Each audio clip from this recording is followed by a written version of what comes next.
In this episode, we're talking about something that can sound a bit abstract at first: ESG, Environmental, Social, and Governance, which is shorthand for an investing principle that prioritizes environmental issues, social issues, and corporate governance. But what if ESG isn't just about reporting or compliance, but about preventing real environmental problems before they happen? Today, we're looking at that question through a very concrete example: abandoned fish farms, also known as ghost farms. Structures left behind in the sea that continue to damage marine ecosystems long after operations stop. To help us unpack this, I'm joined by Nikos Terapos, director of Do Tank Plus, who works at the intersection of sustainability, governance, and environmental risk. Together, we'll explore how better planning, transparency, and long-term thinking could help prevent these issues, and what happens when they don't.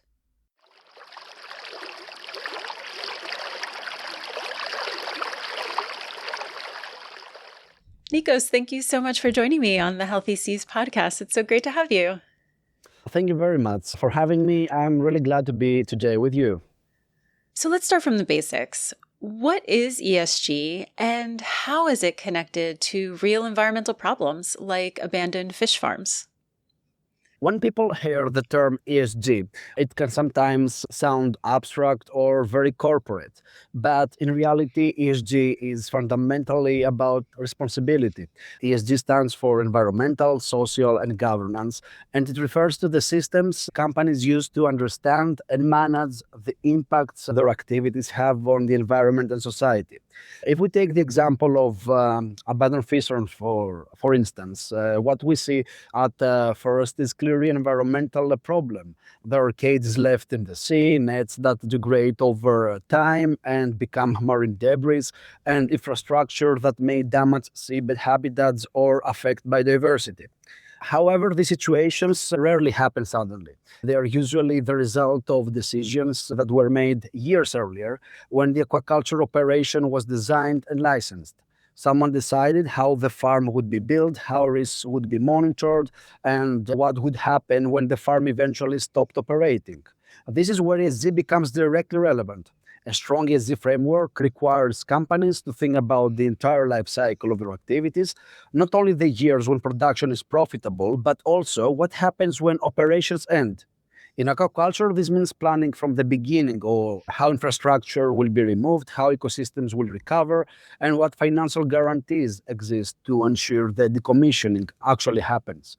But if they are not addressed properly, environmental liabilities do not disappear. Instead, they are often transferred to society, meaning that public authorities, NGOs, or local communities must deal with the environmental consequences. So, abandoned fish farms are not only environmental problems under the lenses of ESG that you asked me about, they are also signals that governance systems failed to fully account long-term responsibility. And ESG frameworks exist precisely to help prevent that by encouraging companies to take a long-term view of the impacts they create.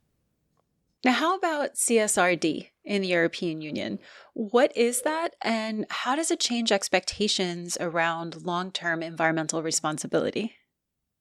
So, CSRD stands for Corporate Sustainability Reporting Directive, and it represents an important shift in how sustainability and environmental responsibility are integrated into corporate reporting across Europe. For many years, ESG reporting was largely voluntary.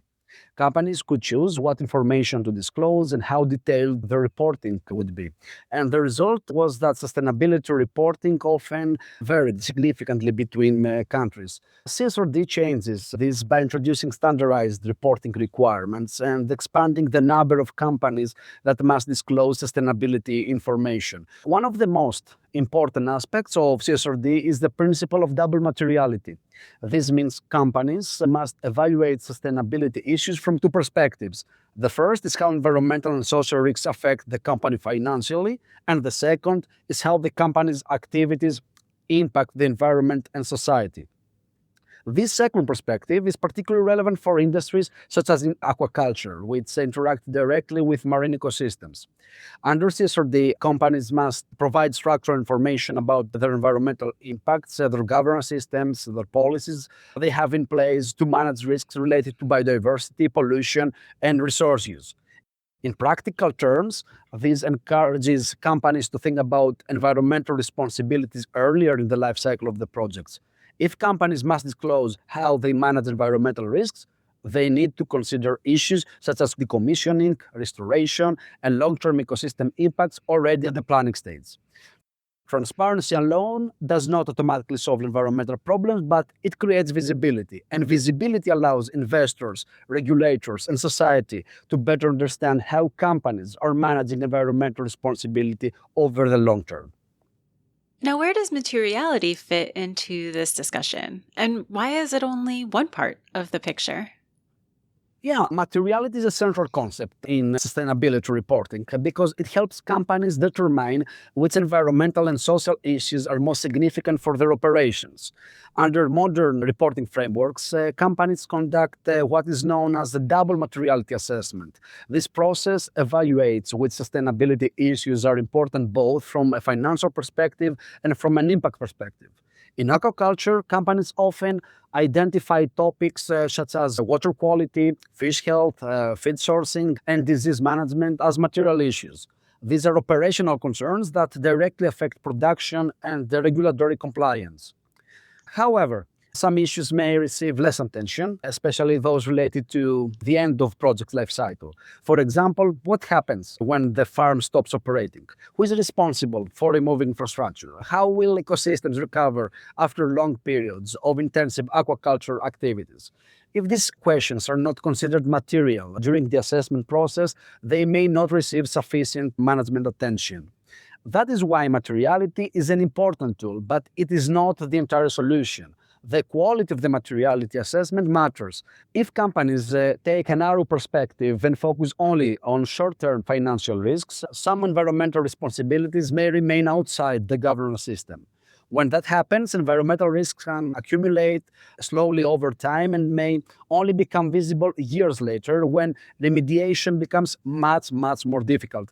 So materiality helps companies prioritize sustainability issues, but it must be applied carefully to ensure that long-term environmental impacts are not overlooked. What happens when ESG reporting and disclosure are weak or absent?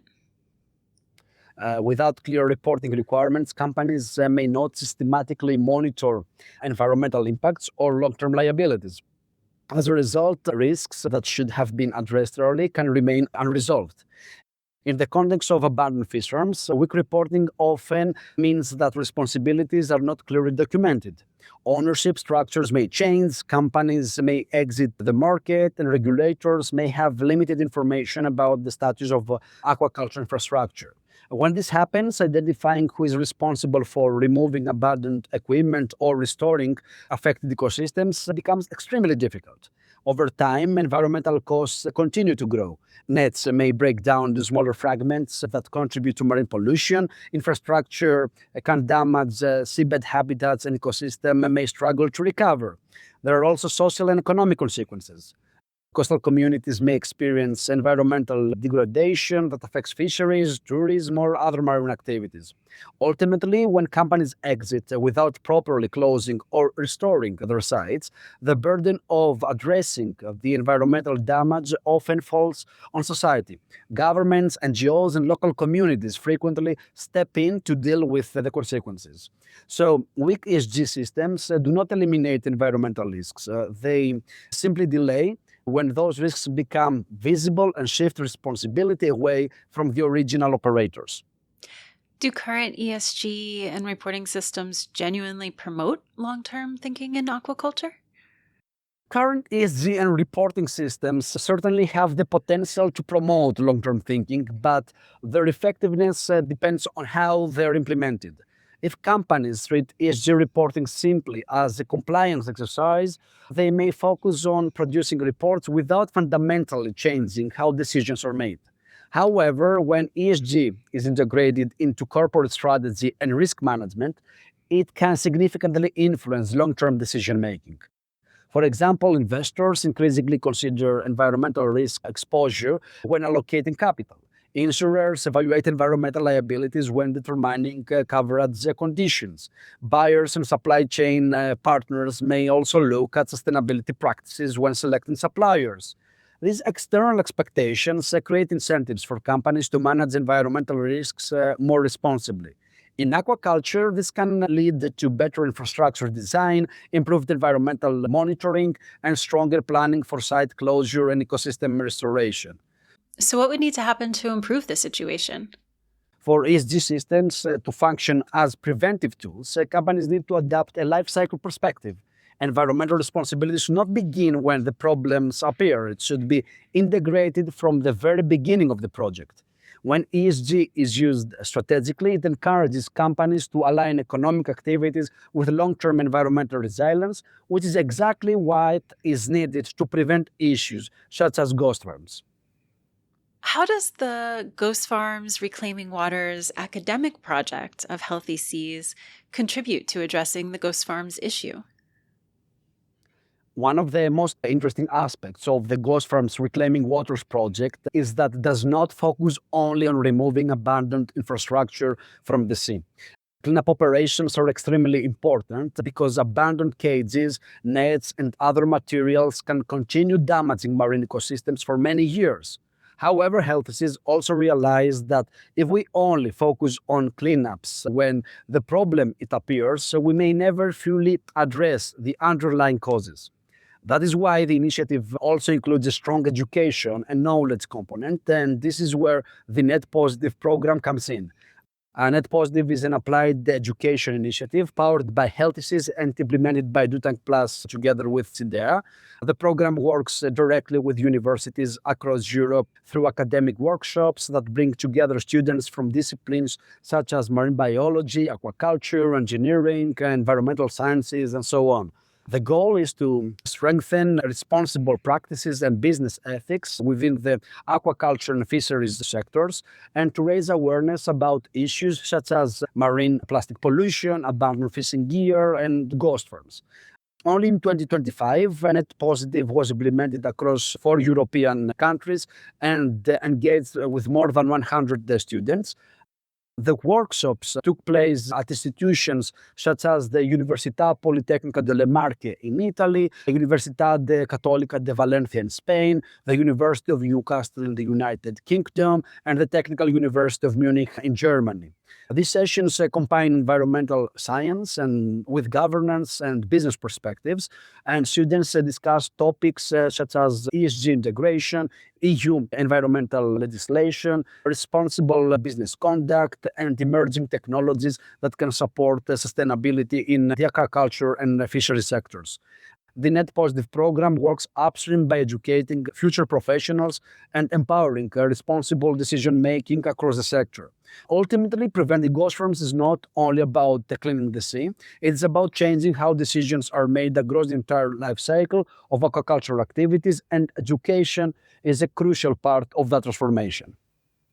Absolutely. And I really hope with this education of the next generations of individuals who are going to be going into this work, they are able to take these lessons and help prevent ghost farms from happening.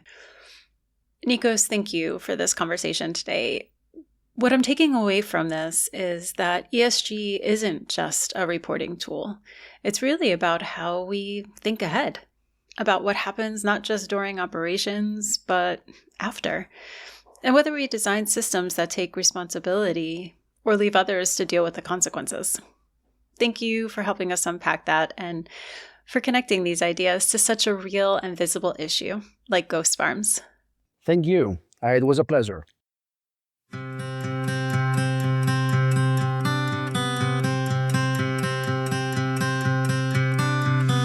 Thanks for listening to the Healthy Seas podcast. If you enjoyed this episode, follow and share it with others who care about the ocean. Want to dive deeper? Subscribe to our newsletter at healthyseas.org/newsletter for behind-the-scenes stories, upcoming projects, and partner updates from around the world. There are many ways to be part of the mission.